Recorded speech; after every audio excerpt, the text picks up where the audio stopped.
கேக்கு தான் சரியாக வரல. சரி நம்ம நூடுல்ஸ் அதை செஞ்சு சாப்பிடுவோன்னு சொல்லி கிச்சனுக்கு வந்துட்டேன். செஞ்சுட்டு இருக்கும்போது அந்த புஷ்ஷுன்னு போன கேக்கு வேறு என் ஞாபகத்துக்கு வந்து வந்து என்னை பாடாப்படுத்திருச்சு.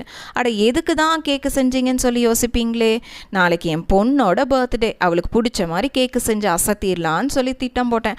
ஆனால் அது வந்து சொதப்பல் ஆயிடுச்சு. இப்போ என்ன பண்ணுறதுனே தெரியாமல் யோசிச்சுட்டு இருந்தேன்.